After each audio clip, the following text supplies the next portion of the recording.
In the religion, there's a lot emphasized about wellness, but I think that it's been watered down in the way that the cultural traditions and just sometimes we just do like the wajib, but there's a lot into actually taking care of ourselves as well.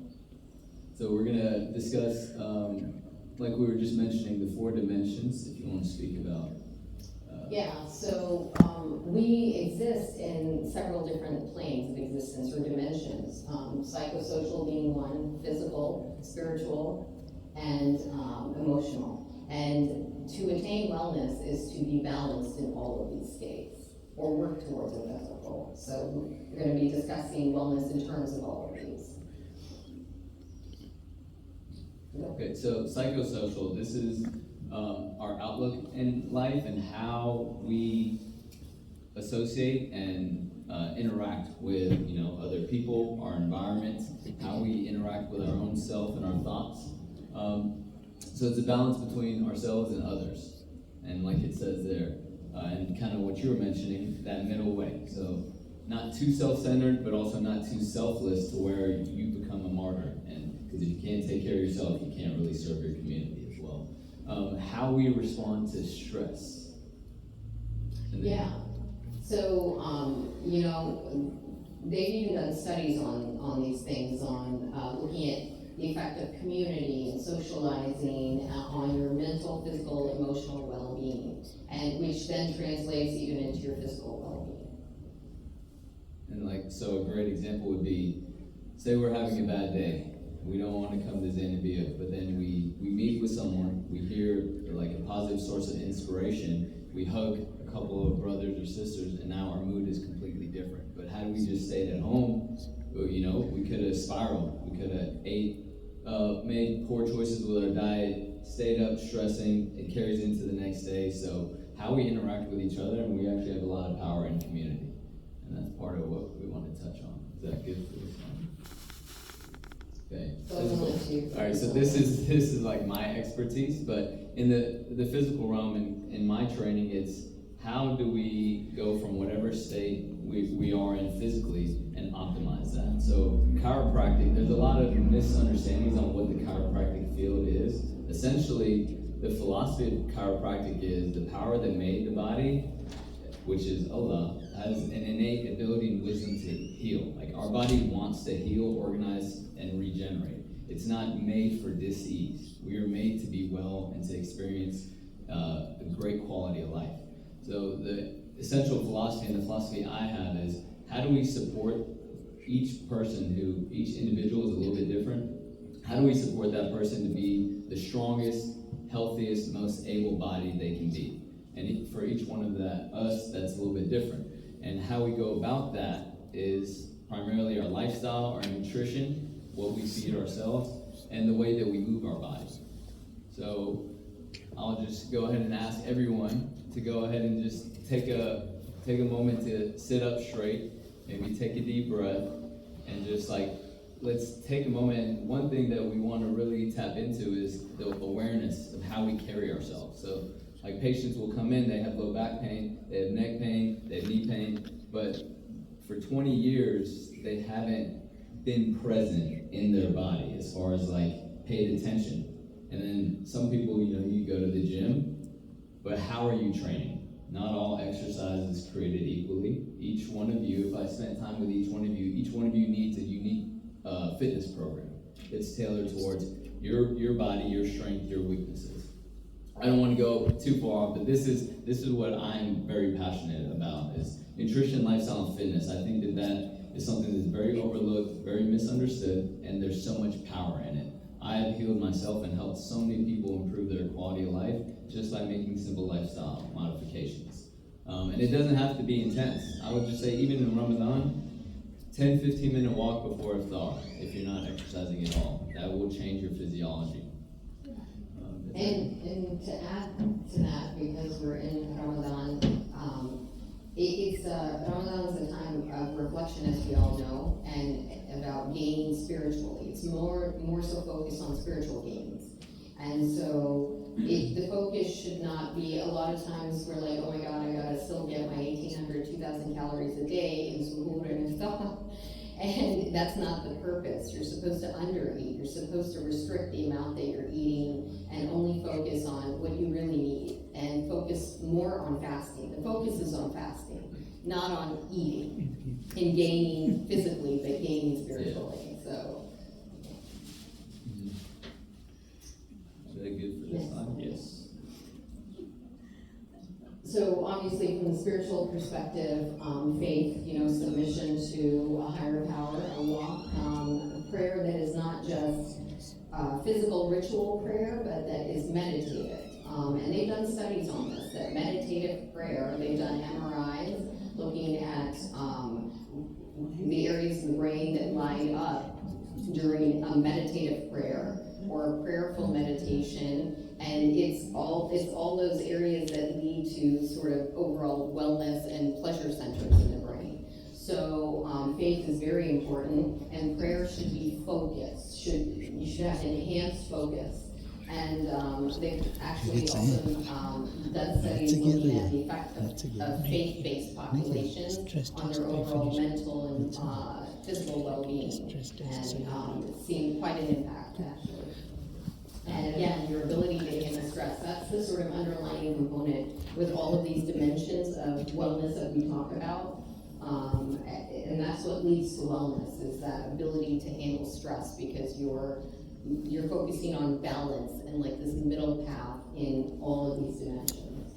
And resilience and adaptability. I'm sure we can all relate. I know when I'm more stressed, sometimes when I'm praying, like going through the motions. I think a lot of times we do it because it's like a task, but if I'm more reflective, I'm more meditative, if I'm more present, I gain a lot. Right? And there's my stress levels go less as well.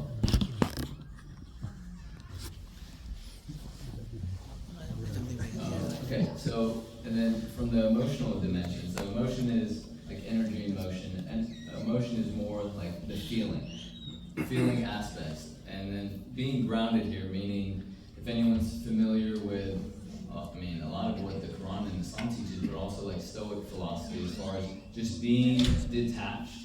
So like if something good happens, like it's okay. If something bad happens, it's also okay. We don't react, we're more responsive. So we stay grounded, we breathe, we know that, and if we have that, the work on that God consciousness, we know that everything is going to be okay. We have faith in God's plan. So being able to maintain that sense of groundedness emotionally will help us carry ourselves in a lot more balanced way where we're not reacting as much, and we can be present from moment to moment. And this implies again like our response and ability to adapt to stress. So let's say if we're having a difficult conversation with a loved one, the common goal is progress. But if someone says something that you don't like, you react, they react, it goes down a completely different spiral. But if we're breathing and we can see that there's a human being in front of us, we don't have to take things personally, and that we can get to a better place. Do you want to touch on any of that? Another way to call it is this grace under pressure. And again, they've done studies on looking at how people who have this sort of moderate approach, a more calm approach, and non-reactive, how it impacts their overall well-being and their ability to handle stress. So what about lifestyle? So, doctors, they'll always sit there and tell you, you have to make aggressive lifestyle changes if you want to reverse your diabetes, improve your heart disease, not have a heart attack, not have another heart attack. And so we're going to talk about what that is, what lifestyle changes actually mean. Because I know in the 15 minutes that you have with your doctor, they don't have time to go over this with you, so they usually gloss over it. And they just say, okay, make lifestyle changes, diet and lifestyle changes. We're actually going to talk about what that is. Okay, and then before we move on, does anyone have any comments or questions? Want to engage? Any curiosity? Yeah. I'm just curious to ask this question. So, is there any alliance or a kind of research that well-being community also affects the well-being?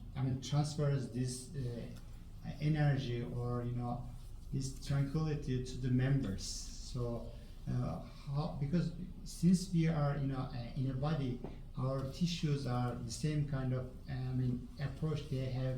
Just living, one cell is just going like brain cells are in some place, and heart cells are another place. There are some kind of communities and interacting each other. Do we have this kind of So they haven't done studies approach? directly looking at that, but they've done studies looking at social interaction and the impact on the well-being of the individual. And they have sort of extrapolated, if you want to say, and seeing we look at side effects of the study. Like when we build a study, make a study, we're looking for a specific thing. And then if we see other benefits that come out to a certain treatment, we mention those. So this is sort of like a side effect treatment that we've noticed is that yes, it does the overall, if it's a negative energy in the community, it's negative energy towards the individual. So yes, the energy and the state of the community does affect the individual. So is there? Because we don't live in a vacuum, yeah. So, and one follow-up question: is there a possibility that we can manage this? For example, within the United States, we got 20 different states here. So, for example, in one state might have a kind of mood. The other one state has another one because do we have? If we apply this mentality to the whole world, for example, the Middle East have some kind of a spiritual, emotional stability. The other part is another kind of a stability. Can we go from micro to micro, or micro to I think micro? you have to start micro though. Everyone has to do it locally in their own community, first in their own family, and then in their local community. And then I think it's a ripple effect. It's like a domino effect, right? Because if you start improving the energy in your community, then other people might trickle in from other communities and see it and might want to emulate it, and it ends up being a ripple effect. That's how societies change. Yeah. And just to hone in too, it all starts within ourselves too. So before we go to the community, we want to be, the example, and our energy hopefully positively inspires those around us. I just wanted to share there is a study that I find to be very interesting. It's on Ramadan, and actually that when you fast together in a community, studies have actually showed this molecule vasopressin, it mimics oxytocin, which is like the love hormone, which I don't know if you feel that if we just fast throughout the year, maybe we don't feel as much of that connection, but in Ramadan we have that bonding, and I think it makes it easier for us and more motivated that our whole ummah and community is fasting together, so that they've actually showed that on a global scale that molecules of vasopressin go up with this communal fasting or communal prayer. When we do things together, it also positively impacts our physiology. So when we talk about improving lifestyle, this is what I tell, I counsel my patients actually. First of all, you have to set the intention. You have to be motivated and set your niyah, your intention, as to what it is that you want to achieve and why. And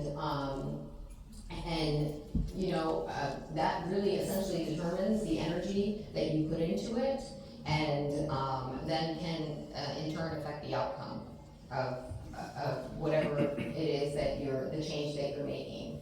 So there are 5 target areas that we look at, and I use this phrase often, to turn your stress into wellness. You want to transform your stress into wellness, and that's sort of like the focus of our talk.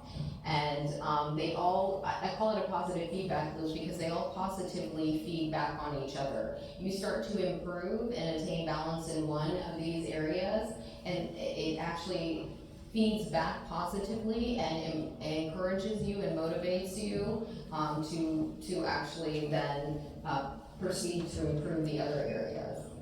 And the target areas are nutrition, movement, rest, spiritual, meditative prayer, and the social connection that we talked about. So I'm gonna have you start with nutrition. Nutrition. So I also, before the idea that nutrition is everything that we consume. The sounds that we hear, the things that we listen to, the sights that we see, the food that we eat, everything. So our body and our cells respond to everything, not just the foods that we eat. So we want to be mindful and aware, and that's something that in Ramadan we're taking extra attention, right? During the day, making sure that we're not listening to anything that's, impure, but we want to carry that into our lifestyle as well. So being mindful of what we're consuming in any level.